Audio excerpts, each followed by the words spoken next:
Folio. The first thing you need to do is go into your email, and John has sent everyone a link to the ePortfolio template. So in your email, go ahead and click on that link and it will pull up the template for the Iowa Teacher ePortfolio. At this point, you're going to click the blue Use Template button. You're going to make sure that it is selected here where it says select a template to use. You want to name your site. Name it whatever you choose. And then click Create. Oh, never mind, I just did that one. Let's see, Jill's Portfolio 2.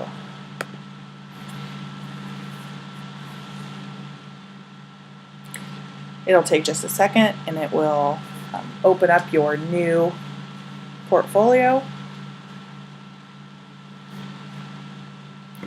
Once you are at this screen, you are ready to edit. So if you click this edit page icon right here, you're now in the editing mode. So if you notice up here, these buttons look familiar, just like you're dealing with a Word document or a Google document. So at this point, you can make any kind of changes on this page that you want. So for example, I want to get rid of this red welcome to your ePortfolio, and instead I'm going to put the school district that I work for. I can change the font, I can change the size, I can change the color, whatever I would like. So I'm going to put on here just Knoxville Community School District, and then say I want a nice panther head to showcase the Knoxville schools. I'm going to show you not necessarily the most copyright friendly format, but this is what I did. I could look up a panther head, I could go to the Knoxville Schools website, and I can simply take a screenshot of like a panther head, and you take a screenshot by going Command-Shift-4, and when you do that, you get this little icon right here, and I'm going to drag that cursor around the panther head, and that takes a snapshot and it puts it right on my desktop, so it's right there. I'm going to go back to my portfolio, and I'm simply going to drag it right in to my portfolio. Now, once I have that there, I can make some changes. I can make it align left, I can center it, I can align right. I like it better in the middle. Let's see here. So I can make it small, medium, large. So there's lots of different formatting that you can do with the picture. I'm also going to go ahead and get rid of all of this because this just gives me information and I want to get my own information in there. And for the YouTube video, if you no longer want that, you can click this X and it will remove it. Over here, again, I want anything that's in red, that's information that they have put in there for you. So say I'm going to go ahead and put my name in here, job title, building, folder number, okay, and so on and so forth. Let's say you want to put a picture of yourself to go along with this. If you feel comfortable and you want to take a picture, just a snapshot from your computer, you could, at this point, you could just pull up Photo Booth and take a quick snapshot of yourself and then drag it in here. Otherwise, if you have another picture, like I've already taken a screenshot right here, I can just drag it from my desktop right into the document. No, I don't want to do that. Stamp page. Why?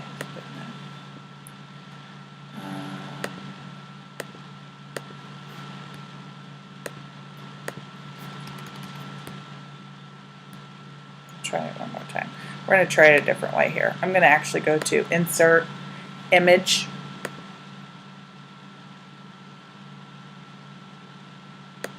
I'm going to click on upload images, and that's going to take me to my desktop where I'm going to select my screenshot and click open. Then I'm going to click OK, and it's also in there. So that's the second way that you can upload an image.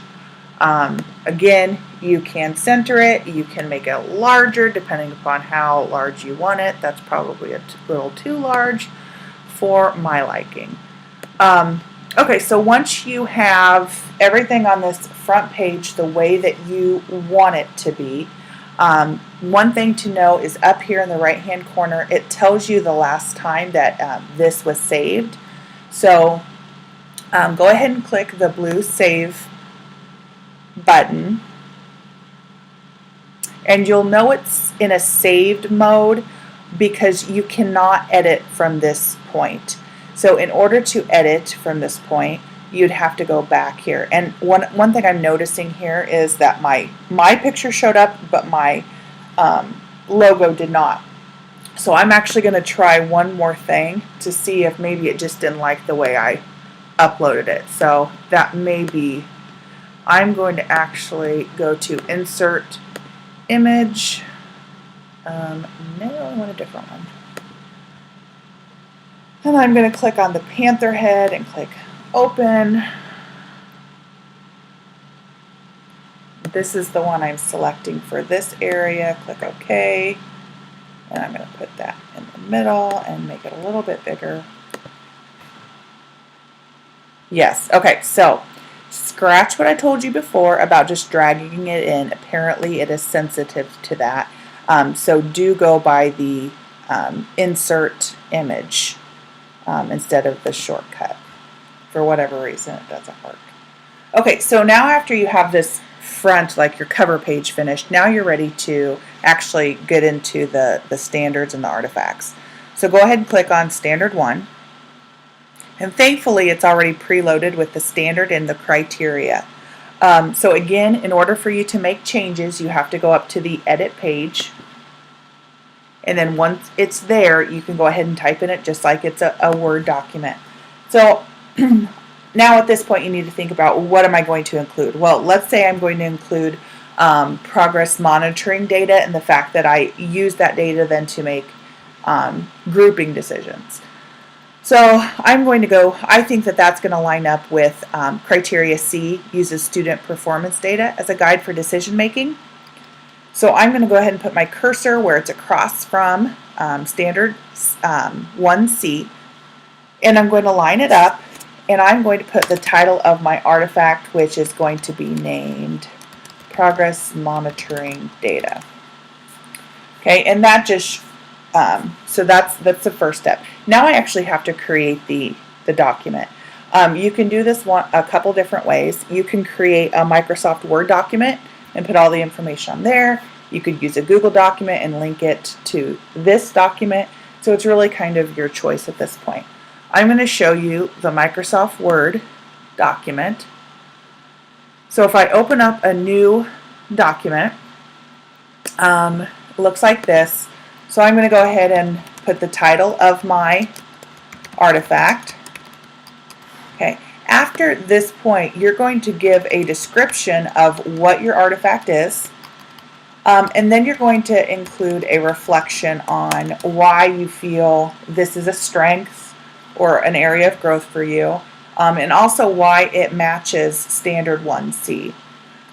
You may also want to include things like pictures or screenshots, any kind of evidence, visual evidence that will easily show somebody who's looking at your portfolio a little bit more about what you're talking about with the progress monitoring data. So you may do a scan of somebody's progress monitoring data. You may show groupings.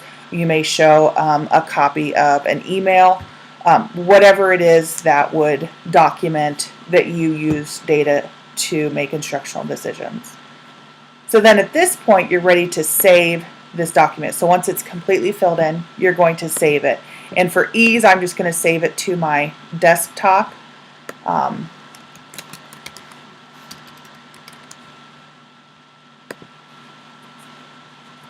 Okay, So once that's saved to my desktop, now I'm going to go back to my ePortfolio. And if I scroll to the bottom, there is a blue Add Files link. I'm going to click on it. And I am going to select my file. So I'm going to look for PM data, and then I'm going to click on Open. And that's going to start uploading to my ePortfolio. And you'll see that it's right here. This arrow right here means that somebody can download it to look at it. And this one, this X, is if you want to delete it. Like it's not what you want. You want to just get rid of it. So then, so now I've got one artifact for this standard. I need to have another one. So maybe the next one is E, creates an environment of mutual respect, rapport, and fairness. And maybe I'm going to discuss my PBIS classroom management or something like that, if I can spell. And again, then I would go through the whole process again of creating a Word document and giving my description, giving my reflection, and putting some evidence of that artifact. Once you're done with this part, then you're going to click on Save, okay, and everything is there. Now, you're going to go through Standard 1 through Standard 8 that exact way. And then once you are all completely done, the final step is simply sharing it with John. So you're going to click on Share in the upper right-hand corner. And you are going to, where it says Invite People, you're going to go ahead and pull up John's name. And I would suggest keeping it at Can Edit. If you click on Can View, John can look at your ePortfolio, but he can't make comments. And so if he wants to make comments on it as he's looking through it for evaluation, that way he can. So Can Edit, and then you're going to click Send, and that will send him an email with the link to your ePortfolio. Hopefully this has been helpful. Please let me know if you need further information. Thank you.